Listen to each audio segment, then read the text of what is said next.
In the book of Exodus, Yahweh liberates the people of Israel from slavery in Egypt, and he brings them to Mount Sinai to establish an intimate relationship with them.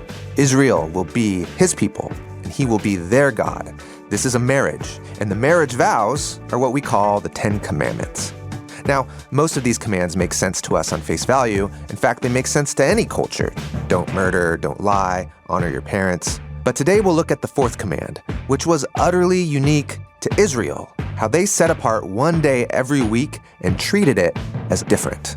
Remember the day of Shabbat, to treat it as holy. 6 days you will labor and you will make all of your work, but the seventh day is a Shabbat of Yahweh your Elohim. The command goes on to say to stop work on the seventh day because in 6 days Yahweh made the skies and the land, the sea, and all that is in them. And he rested on the seventh day. So the reason for this command is cosmic. It's connected to the story of God creating and bringing order to everything. The 7-day creation narrative is clearly being hyperlinked here. God generates out of generous love something that is wholly contained within and sustained by God. But that thing needs to then go on a journey of sharing in God's own rest to become one with God. On days 1 through 6 of the creation narrative, the narrator repeats the line, "And there was evening and morning on that day." But jarringly, the seventh day doesn't end with this phrase, implying that we're still in the seventh day, and the moment of ultimate completion and rest for the cosmos is yet to come. The Genesis 1 narrative is trying to teach us to think about all of history as being on this journey of we're laboring towards this great day of unity and rest and completeness and blessing and sharing in the harmony and shalom that is God's own essence. And so the fourth command of resting on the seventh day is actually an invitation to reflect on the journey of the whole cosmos. We get to partner with God as God's image, but we have to remember our work is not ultimate. It's not actually what has the final word about where this universe is going. There's a purpose and a worker that transcends us all, God's purpose. When the 10 commands are given a second time, the reason for the Sabbath shifts. Instead of focusing on this coming cosmic rest, it focuses on a coming liberation. Moses says, 6 days you do your work, 7th day you Shabbat, so that your slaves can get the same rest from work. Your slave is not your slave on the Shabbat. You will remember that you all were slaves in the land of Egypt, and Yahweh your Elohim brought you out with a strong hand and with an outstretched arm. And so now the weekly Shabbat, every 7th day, is a liberation day. Today, Tim Mackey and I talk about the fourth commandment, remember the Sabbath, with all of its cosmic and social implications. Plus, we'll look at how the early followers of Jesus balanced obeying the wisdom of the Sabbath with Sunday as Resurrection Day. Thanks for joining us. Here we go. Hey, Tim. Hello, John Collins. We're talking the 10 words. Talking 10. 10 commandments, 10 words, 10 things that God said to the people of ancient Israel as they stood at Mount Sinai, entering into a covenant. They got married. Israel got married to a God that day. Okay. You know, that'd be a cool theme study. There's a Hebrew Bible scholar, Joshua Berman, who was trying to draw attention to how odd the story of God making a covenant with Israel at Mount Sinai would sound in the ancient world. Did it? Yeah. This wasn't a thing you would do? Yeah, he said in the ancient world, a story about a God getting married in a covenant with a human would sound as strange as a story to us would sound about a human getting married to a cat. That's what that was his analogy. That's helpful. Yeah. It's good to know. It is strange. It's normalized growing up with the Bible and hearing metaphors like you are the bride and the marriage of the lamb and these kind of things. Yeah, yeah. But you just take one step back and you're like, what? Yeah. Now, he's not saying there was no precedent for God's entering into some kind of partnership with humans. The idea of gods enlisting humans to do stuff for them and serve them, that's not new. But what's truly new is the mutuality about a God making God's self vulnerable to a human community to partner with and represent him, to be his kingdom of priests. Yeah. And attaching God's name, thinking of our last conversation about carrying the name Yeah. of Yahweh, your God, for a futile purpose or in vain. That's what's unique, that I am your Elohim and you are my people. And the reciprocity of partnership is truly unique, something unique that the Hebrew Bible is contributing to the history of human thought. And so what these 10 words represent are the first 10 terms of that covenant marriage partnership between Yahweh, the one who is, and the people of ancient Israel. Yeah. They're very contextual to ancient Israel. Yeah, and actually what we're going to look at today, the command number 4, is a great example of a highly contextualized command to the life of ancient Israel. That's true. The rest of these feel much easier to cross any cultural boundaries. Exactly. In other words, the feast, value reading, first reading, even in translation, commands 1, 2, and 3 are pretty easy for contemporary readers of any time and culture to just be like, oh, yeah, I get it. No other gods, no idols, don't carry or take the name of God in vain. Yeah. Whatever that might mean.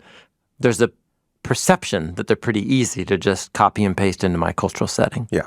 Then the ones later will also feel the same. Honor your father and mother, don't kill, don't commit adultery, don't steal, bear false witness, don't desire. And I think what makes the 10 Commandments then so enduring is how transferable they are to any setting. Right. That's right. And that's a part of their intention in being set in front of all the other hundreds to follow. Okay. Yep. But then this number 4, which literally is remember the day of the Sabbath to keep it holy. Yeah. Sabbath is very explicitly all throughout the Bible, Old and New Testaments, refers to from Friday at sundown to Saturday at sundown. It spells it out? Yes. The time? Yeah. Okay. The 7th day. That's the 7th day. Yeah, because the day begins at sundown in the Bible. Yeah. So we'll get into all this. Okay. But the point is that number 4 is the most culturally specific to the life and the liturgy and religious calendar of ancient Israel and then of later Judaism. So let's get ourselves into the heads of an ancient Israelite. What is the 4th command all about? First, let's read it, and that immediately is going to confront us with another puzzle, which is the fact that this 4th command, remember the 10 Commandments appear 2 times in the Torah, and this 4th command in the 2 versions is the most different of any of the 10 commands. When it's restated, it's stated in a different way. Yep. So the Exodus 20 version and the Deuteronomy chapter 5 version are really different. The same command, keep the Sabbath, but the way it's worded and why you do it, totally different. So first, let's just read the Exodus version, make sense of it. Okay. Then let's compare it with the Deuteronomy version, make sense of it, and then we'll ask some of the bigger questions that arise from both. Deal.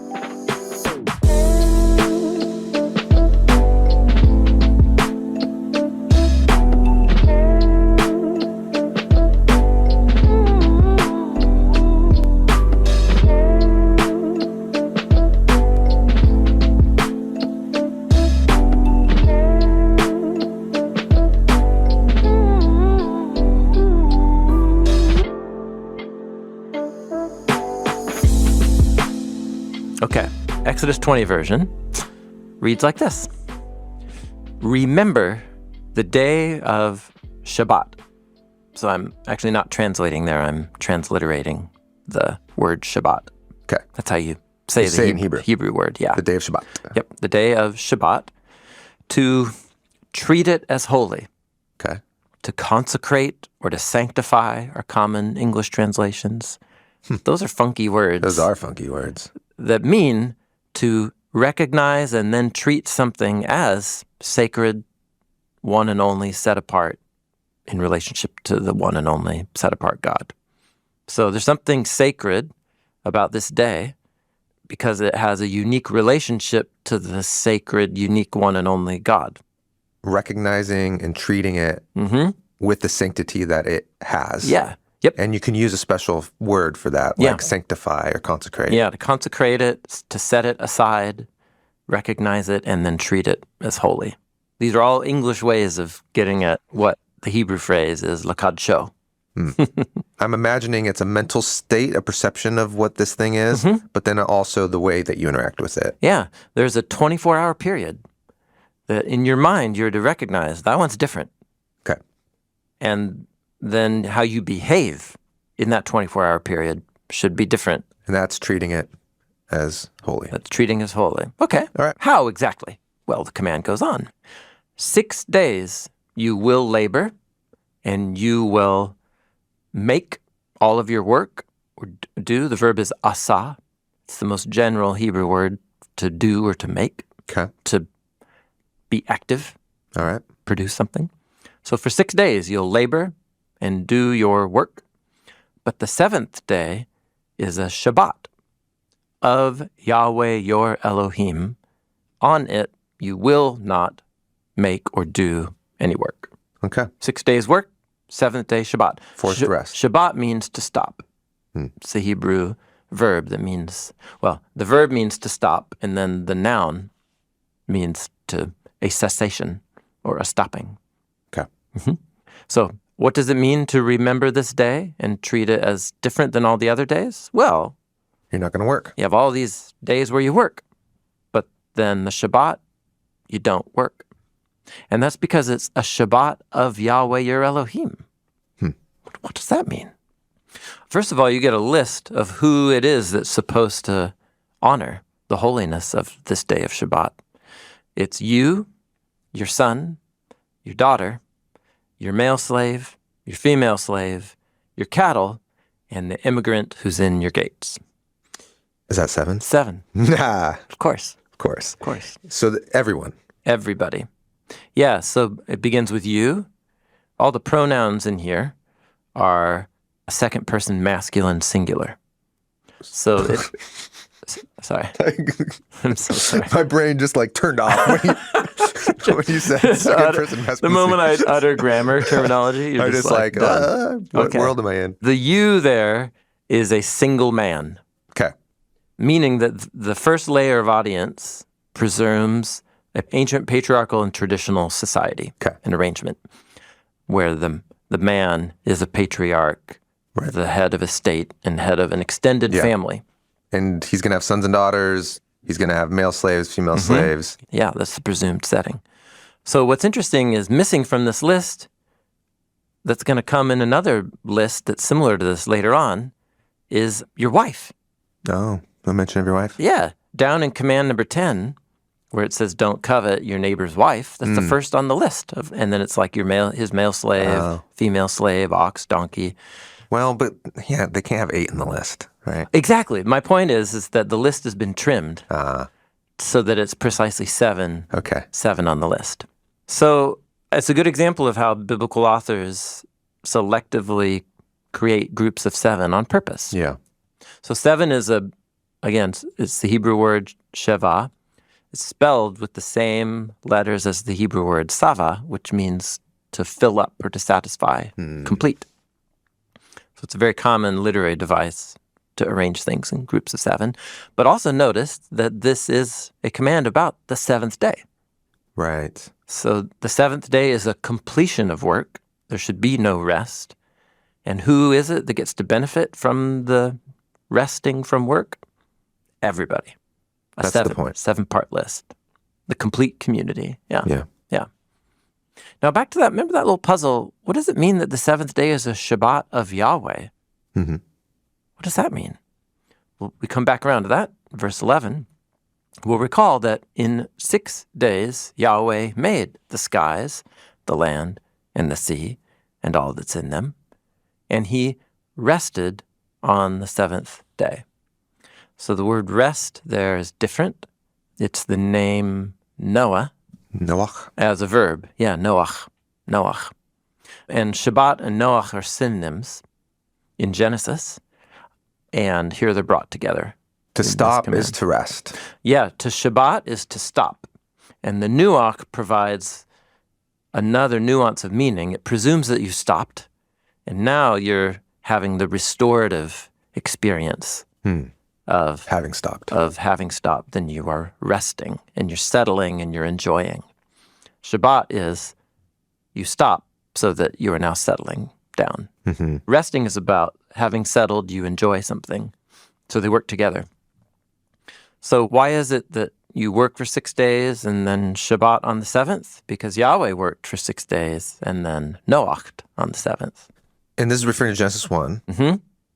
Yes, and which the last line of the command? Therefore, Yahweh blessed the day of Shabbat, and he made it holy. Which links you back all the way up to the first line, which is remember the day of Shabbat to treat it as holy. Yeah. When God ordered all of the cosmos, he was laboring in some way? Yeah. Okay, so let's think about this. So the 7-day creation narrative is clearly being hyperlinked here. Yeah. So it opens with God speaking, but then there's 2 verbs that God is the subject of in the 7-day narrative. It's either bara, which is to create, which only God is ever the actor of the verb bara in the Hebrew Bible. A human never baras, but God does. Okay. But bara essentially means God produces something that has no precedent. It's innovation. It's a very specific word. Yes, yeah. It's only used of God's actions. And only God baras. But then God also asas, which means to make or to do. So he makes the big light and the small light and the stars. He makes them. And then that's what humans do when they do their work. They asa. And it kind of makes sense. If only God baras, he generates out of God's own self all the stuff with which one can asa. And then God asas with the stuff that he barad. And then he calls humans also to asa. Okay. I don't know if does that make any sense? I was following. So the point is that God baras, humans can't do that, but God also asas with the stuff that he baras, and humans can't asa. In fact, that's what God created and appointed humans to do. To work and to keep. To work and to keep. And that work is asa? That's a different word. It's a synonym. It's a synonym. It's the word labor here. Oh, it's in here. Yep, verse 9. Labor. Yeah, 6 days you will labor. It's the word avad. Avad. Which means to produce. Okay. Productive work. Okay. Yeah. So, yeah, God's depicted as a laborer. And the way that God labors is by speaking and then making. So days 1 through 3 separates light and dark. He separates the waters from the waters. That's day 2. Day 3, he separates the dry land from the waters and then summons the plants to come up out of the ground. Okay. Boom. Boom. Days 4 through 6. Day 4, he populates the light and the dark realms with the lights. Then he populates the waters above with the birds and the waters below with the fish. And then day 6, he populates the land and calls up animals out of the ground and then creates and appoints humans to rule over the ground. Yeah. So that's the work. And he stops and he rests. What does he say? So it reads like this. This is Genesis 2, verses 1 and 3. And so they were completed, the skies and the land and all their inhabitants.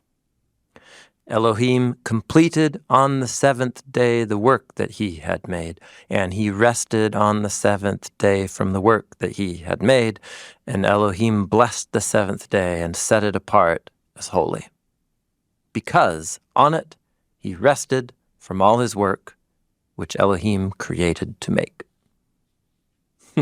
Yeah. I tried to kind of make the middle lines rhyme. Oh, yeah. Each one of them is 7 words in Hebrew. Oh. The 3 lines that have the word 7 in them, Wow. the phrase 7th day, are themselves made with 7 words. Wow, cool. Yeah, super cool. So he completed, he rested, and he blessed the day. So the idea is that when God generates something out of God's own self that is not God, but that's sustained and ordered by God, there's some energy involved there, movement out of God's own self. Mm-hmm. God generates out of generous love something that is not God, but that is wholly contained within and sustained by God. But that thing needs to then go on a journey of sharing in God's own rest to become one with God. And that's the framework of the concept of creation in the story of the Bible. The journey is going to include work, Yeah. but then also rest. Yeah, a journey of separation, of distinguishing, of things becoming their own thing, but then also of things realizing... What do you mean by that? The separating of days 1 through 3. Sure. So God begins to order by separating things. Oh, okay. Day and night, and waters above and below, and dry land and sea. But then these inhabitants are meant to begin joining things back together again. So you have the lights that create this orderly partnership and alternation between the day and the night. And all of a sudden, the things that are separate start working together. Oh, interesting. And then you get the waters above and the waters below with their creatures. Creates kind of an ecosystem that works together. Yeah, they function together like an ecosystem. And then you get the land, which is this in-between, between the waters above and the waters below. And then the rulers on the land are actually then commissioned to unite all of it by ruling over all of it. Wow, yeah. The birds of the air, the fish of the sea, and the creatures on the land. Yeah, to work and keep it. Yeah, so there's this separating, but then this unifying. Okay. I mean, these are the basic, subterranean ideas at work in the creation story. And just as creation itself is both separate from God, but then also meant to be unified and connected with God. And so there's this period of laboring, but then that laboring culminates in this great seventh-day rest where you stop and you enjoy the goodness of all that results from that. And what's interesting, and all the way back in our series on the Sabbath years ago, the way that the 6 days are marked, each day opens with, and God said, then God is making or doing something, and then it ends with saying, and there was evening, and there was morning, the X day. 1, 2, 3, 4, 5, 6, and that little signal for the ending, it never happens with day 7. Day 7 doesn't get that final marker, and there was evening and morning on the 7th day. Yeah. It's a day that doesn't end. It's the day that doesn't end. So I quoted then in that series, and I'll quote it again now, a great little book on the concept of Sabbath and Jubilee in the biblical story by scholar Richard Lowry. He puts it this way. He says, the seventh-day account does not end with the expected formula. There was evening and there was morning. That phrase concluded days 1 through 6. And so breaking the pattern in this way emphasizes the uniqueness of the seventh day, and it opens the door to an, he calls, eschatological interpretation. Literally, the sun has not yet set on God's Sabbath. So I think what he's saying is the 7-day creation narrative is trying to tell us about the foundation of the cosmos we inhabit, therefore pointing to the past. But it's also open-ended in the fact that the 7th day has no end. It's ongoing, which opens the door to say, well, perhaps the 7-day narrative is also a way of thinking about all of history. And that all of history is on this arc of separating, but gathering up towards this grand unification. And that grand unification is something out there yet in the future. That's what he means by eschatological. The final sunset. Yeah. And eschatos is the Greek word, eschatos means the end or the completion.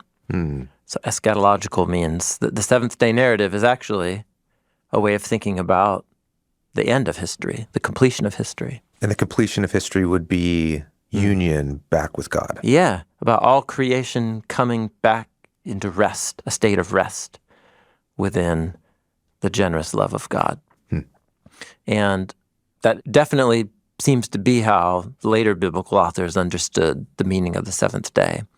That's why Isaiah, at the end of Isaiah's scroll, will talk about God creating a new skies and a new land, and all the nations coming to the mountain of God to celebrate all of these patterns of rest and Sabbath This is how the end of Isaiah. And he talks about like a new sun rising, right? Yeah, actually, what Light he says dawning. is you won't even need the sun and the moon anymore because God's light will be brighter than the light of 7 days. Yeah, God's light is the next sunrise, Yes, exactly. is the 8th sunrise. Yeah, so you don't need the lights of day 4 anymore because you've got the eternal light of day 1, which is God's light, shining. It's pretty cosmic. Pretty cosmic. Yeah, so the end is like the beginning, where the beginning is like the end. And so the Genesis 1 narrative is trying to teach us to think about all of history as being on this journey of we're laboring towards this great day of unity and rest and completeness and blessing and sharing in the harmony and shalom that is God's own essence. And what if, because that's such a long journey. Yeah, when is it again? The universe. When's that going to happen? Exactly. Do you have can I put it in my calendar? Set an alarm? Yeah. So what the fourth command is about Israel is to structure its actual life rhythms along that storyline and then reenact the whole history of the universe Once a week. every week, so that 6 days of labor culminating a 7th day of rest becomes a way of participating in the grand story of what God is doing and has in store for all of creation. It's an imitation of God. Yeah. Yeah. This command is an invitation to think of the journey of the entire cosmos. Yeah. Yeah. Wow. Well, yeah, it's cosmic. Yeah. It's a cosmic participation in something bigger than us. So there's an important statement about reality to say, I'm an image of God. I'm called to discover the vocation that God has for me and that He's instilled within me to contribute in some way to the working of the world. But our work is not ultimate. It's not actually what has the final word about where this universe is going. There's a purpose and a worker that transcends us all, God's purpose.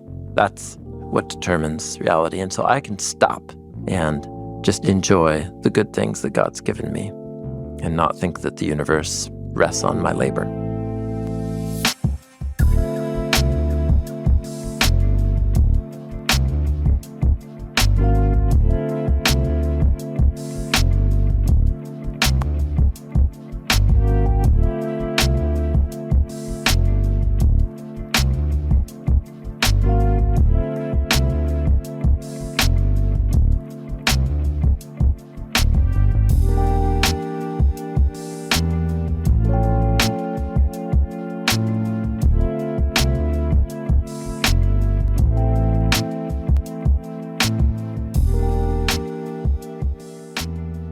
So that was all in the Exodus version. Okay. Let's check out the Deuteronomy 5 version. It's helpful to pull them up in parallel columns just so you can see them. Yeah. So here's the opening line of the fourth command in Deuteronomy 5. Keep the day of Shabbat to treat it as holy, just as Yahweh your Elohim has commanded you. Okay. And I'm looking at the Exodus 20 version on the side. It says, remember the day of Shabbat instead of keep the day of Shabbat. Yeah, to treat it as holy. So that's a synonym, I suppose. Remember, keep. Remember the day of Shabbat, keep the day of Shabbat. Yeah. Yeah. What's interesting is if you're going to keep it, you need to have remembered it. And if you remember it, the whole point is that you remember it and then For a purpose. And then you keep it. Yeah, remember and keep. Deuteronomy 5 goes on. 6 days you will labor and do all of your work. So that's the same? Yep, it's the same as Exodus. But the 7th day is a Shabbat. For Yahweh, your Elohim, you will not do any work. Virtually the same. Okay. A couple single words different, but virtually the same. And then here's the list. Same list. Same list? Who gets to benefit? Well, let's check it out. You, your son, or your daughter. Oh, that's the same. Your male slave or your female slave. That's the same. Your ox, your donkey, or any of your animals, or the immigrant who's in the gates. It's a bigger list. Bigger list. More animals in this list. Yes, yeah, exactly. Yes. And there's 9 now? There's 9 in the list of Deuteronomy 5 instead of 7 in Exodus, yeah. Okay. So basically we've added donkey or any animal. Yeah. So Exodus 20 only had your cattle, like your oxen, Okay. which apparently is meant to stand for all your animals. But Deuteronomy 5 comes and fills that out. Your ox, your donkey, any of your animals. Okay. Deuteronomy 5 continues on and gives a reason.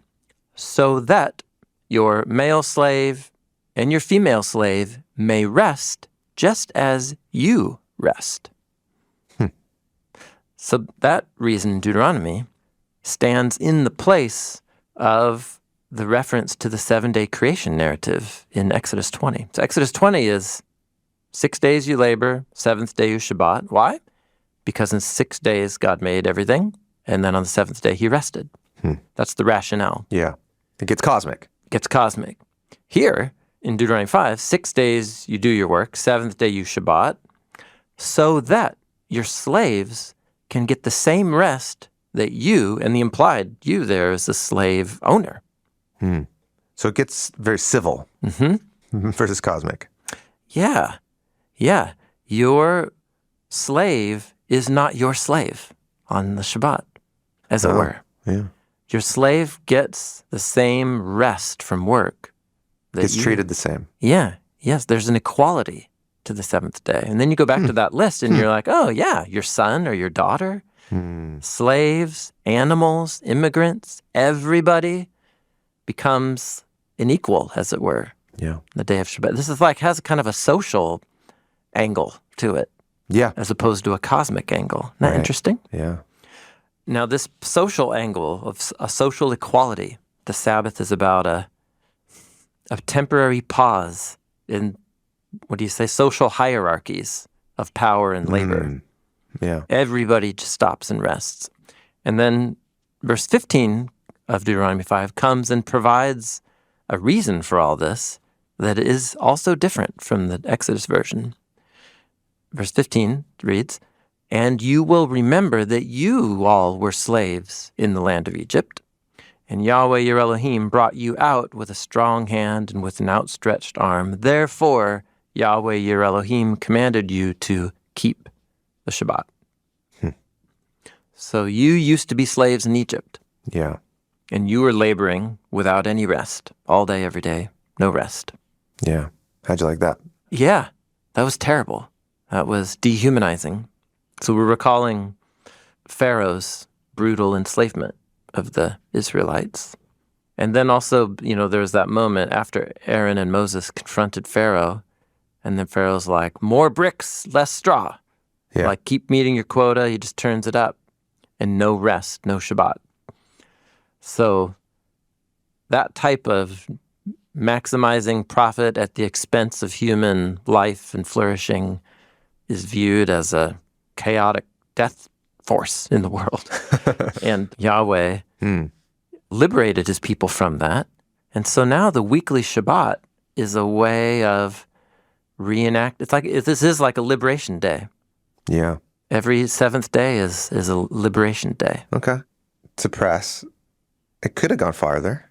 At this moment, it could have been, actually, you know what? This whole slave ownership thing. Totally. What a farce. Totally. Yeah. You know what? Actually, let's not participate in it at all. At all. Yeah, sure. That's right. So you can see a trajectory headed that direction. Every 7th year, the scaled up annual version of the 7th year was about the forgiveness of debt and the release of slaves, Israelite slaves.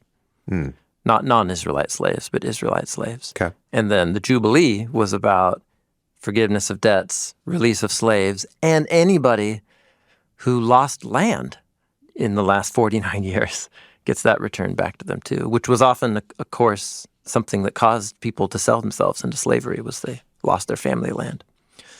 So I guess what you can say is, yeah, God didn't work within human history to drop the conviction of what took humans many later generations to own as their own conviction.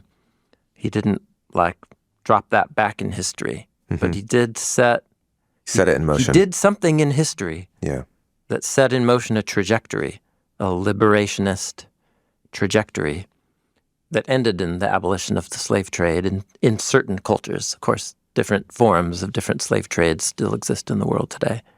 But I just want to acknowledge your point. It's super important, and that's an important thing to acknowledge, that God's timeline for working out his redemptive purpose, it's back to this cosmic journey, much slower than we would prefer. Yeah. And that much slower has led to a lot of hurt and abused people and communities through history. And that's something each of us has to take up with God on our own journey. So thank you for bringing that up. That's important. Yeah. I'm always happy when God's slow with me. That's a great point. Totally. Right? Yes, that's right. Patient with me. Yeah. And maybe that's a part of how these two work together. So God has enlisted humans as his partners in co-creating and guiding creation on this journey to the ultimate seventh-day rest. And that's kind of like the Exodus version. Yeah. So every seventh day, remember that humans are not in charge. Your labor isn't determining the future of the universe. You can stop and rest. You're not a work machine. You're a human image of God, which means there is coming a time of rest, and you can stop and enjoy a taste of that future rest right here in the present. Yeah. Now, we can, from our vantage in history, say, why didn't this go farther? Mm-hmm. We could flip it, and we can acknowledge this actually is, in the time and place it was, pretty radical. Very radical, yeah. Yes. And then the Deuteronomy version comes along and adds to the creation story, the Exodus story, and says the Exodus story is, in a way, God working to liberate his people so that they can enjoy this rest. And how remarkable that the foundation story of God's covenant people in the story of the Bible is God noticing the outcry of oppressed slaves, liberating them from an imperial oppressor, and then elevating them to the role of his spouse and marrying a human community and appointing them as priests and rulers. That is such a remarkable story. And that is essentially a way of thinking about what the creation story is: God elevating a dust creature to a place of God's representative image and to be a royal kings and queens over creation. But lest they forget that they are not God, the weekly Sabbath forces you to stop. So what I love is the Deuteronomy version kind of throws it in your face in a really communal way to say, during the 6 days, human communities, we tend to operate and make up stories about how you belong to me, about how profit is the name of the game. And profit. And yes. Yeah. And then at every seventh day, God says, stop it. Stop it. Where this train's headed, that's not going to matter. It's a universe of kings and queens, each sitting under their own fig tree, to use the language of the story of Solomon. In the Exodus 20 version, there's a cosmic rest coming. We get to taste it right now. In the Deuteronomy 5 version, there's this cosmic liberation coming. And we get to kind of taste it for a moment right now. Yeah, that's right. Yep. That's a good way of saying it. So Deuteronomy has a liberation from slavery emphasis, and the Exodus version has a cosmic participation type of emphasis. And just enjoy the good things that God's given me and not think that the universe rests on my labor.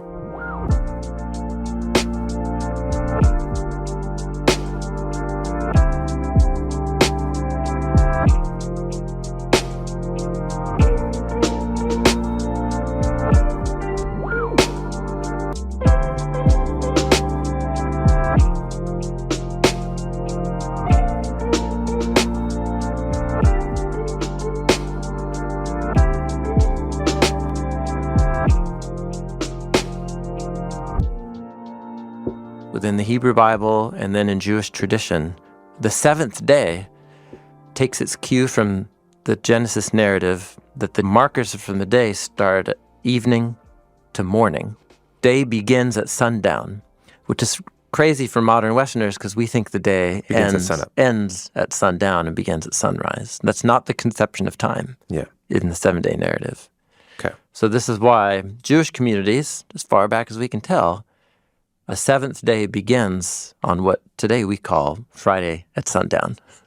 So from Friday to Saturday.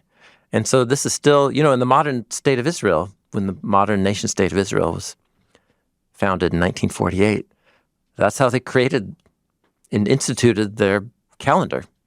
And I'll never forget when I lived there during the school year. It took me so long to get used to it. Yeah. Because Sunday was essentially what Monday is in Westernized or Christianized cultures. Oh, right. Yeah. Yeah. Okay, so this is interesting. In the earliest Jewish Messianic Jesus communities, so Israelite followers of Jesus as Messiah, Jesus rose from the dead on a Sunday.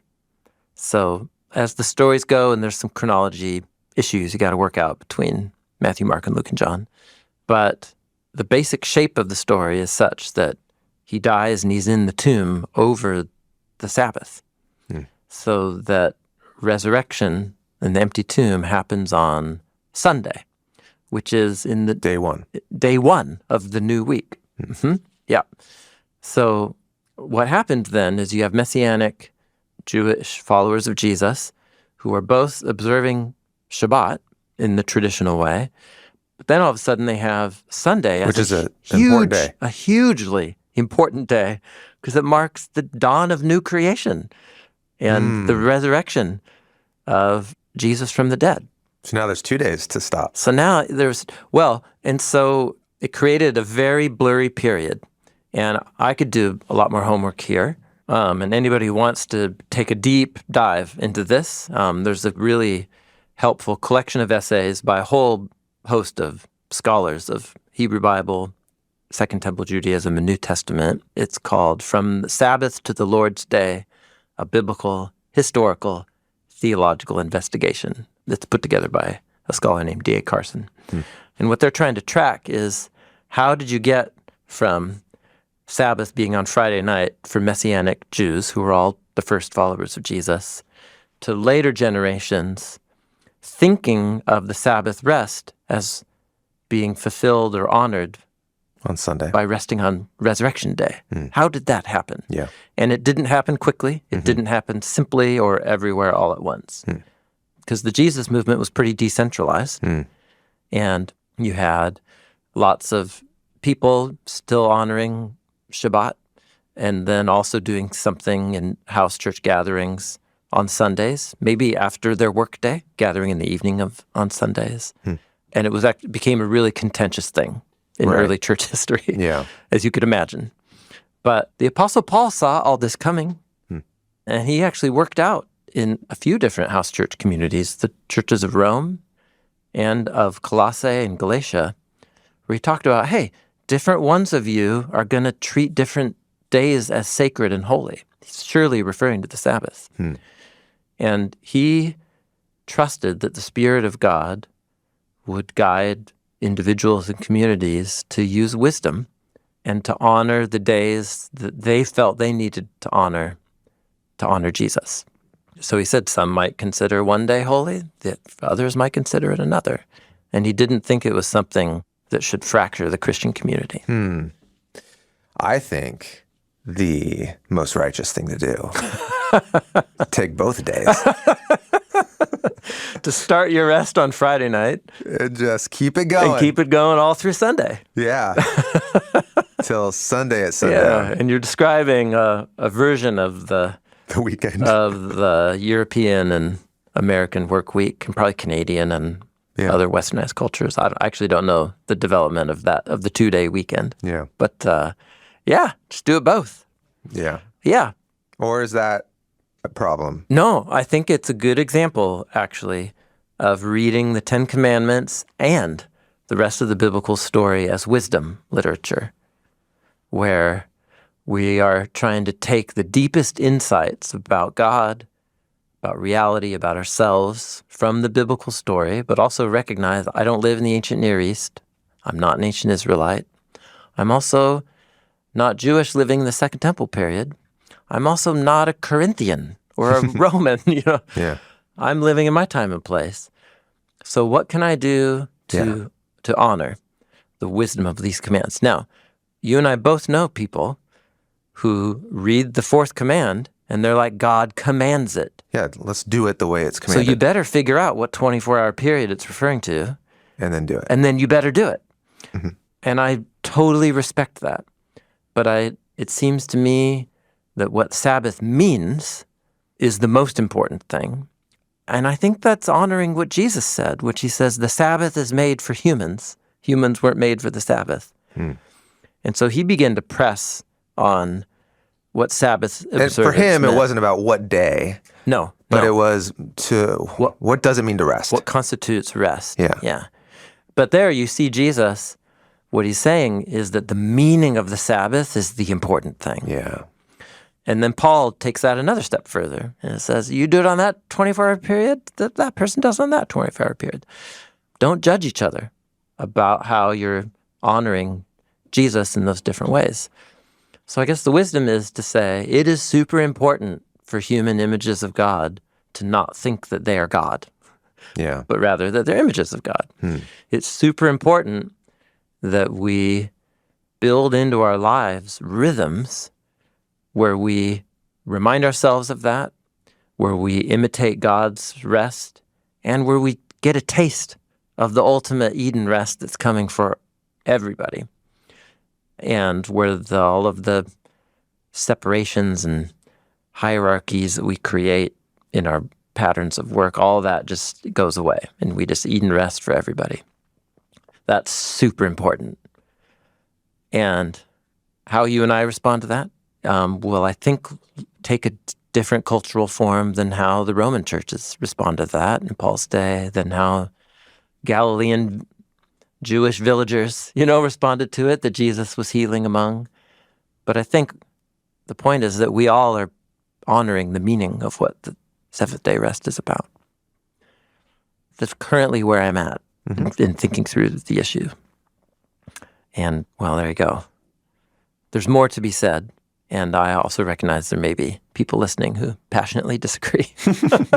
To which I would just say, have mercy on me, and let's be generous to each other as we follow Jesus. Because I think what we all care about is the meaning of the Sabbath, and that it should be honored in our life rhythms in some way. Yeah. What do you think? I just need to just practice it more with my family. We could level up Yeah. in our purposefulness in marking this day as set apart. And it can get more cosmic in our imaginations. Sure. And I think there's things we could do for that. Yeah. Every person, community, and family needs to find their way, but also not feel the burden to have to make it up yourself. There's 3,000 plus years of human communities in the Jewish and Christian tradition doing this and living by this wisdom. And there's so many wonderful ideas and examples to pull from. Yeah. Even so, it's surprisingly hard to get sticky. Requires a lot of intentionality. It's a lot of intentionality. It takes a lot of work to rest. Yeah. Yeah. Let's end with the observation that you drew attention to. These first four are all related to how you thank you. interact with God. Yes. Yes. So I'm Yahweh, serve me only. Don't make any idols that replace me. So that's 1 and 2, and they're about how you relate to Yahweh. Yeah. 3 is don't carry my name in Vain. a noogie way. In a nugatory way. Nugatory way. For a futile purpose. Yeah. And then 4th is remember the Shabbat. Remember and keep the Shabbat. And the Shabbat focus is my relationship with God. Yeah, it's a way that you imitate God. And that it clearly affects how you relate to people, because that whole list of people, we're all going to benefit from the rest together. Yeah, commands 1 through 4, the phrase, Yahweh, your Elohim, is repeated throughout all of the first 4. Oh, it is, yeah. And then it goes away Oh. in commands 5 through 10. So The first two commands, about no other gods, no idols, are very clearly about how you relate to God. Not carrying the name of Yahweh for a futile purpose. That's about honoring God by how you represent him. And then Shabbat is imitating God's own rest. But every one of those does have implications for how you treat other people. Right. Idolatry has huge implications for how people treat people. Yeah, how you carry the name does. Mm-hmm. Yeah, but they are primarily oriented in the human relationship to God. And that's going to shift. Command 5, the next one, is honor your father and mother. And it is about humans relating to humans, but there's some deep connection between how children relate to their parents and then how humans relate to God. And so Command 5 is like a hinge, but we'll talk more about that. Great. But there you go. We just worked through Commands 1 through 4. It's great. Good work, John. Let's take a rest. All right. Thanks for listening to Bible Project Podcast. Next week, we'll move on to the 5th command, honor your father and mother. And we'll see that this command is closely linked with honoring God himself. How I relate to somebody who generated and sustained my existence. That's a unique relationship, and that needs to be treated in a special way. And that special way is called honor. Bible Project is a crowd-funded nonprofit. We exist to experience the Bible as a unified story that leads to Jesus. And everything that we make is free because of the generous support of thousands of people just like you. Thank you so much for being a part of this with us. My name is Laurynas Jacevičius. I'm from Lithuania. I'm a Lithuanian language advisor, and I've been working with the Bible Project for over 5 years probably. I like to think of myself as like the last filter of everything, so whenever we receive the materials from the voiceover artists, I try to make sure that it's culturally not only acceptable, but kind of understandable. I first heard about the Bible Project around 7 years ago through an email of a friend, and been involved with it ever since. I love the slogan, the Bible is a unified story that leads to Jesus. Also, the visual element is extremely appealing. This is what, in Lithuania at least, the Bible Project is known for. And also, all the scholarship work that goes into it. So I think I just like the whole package.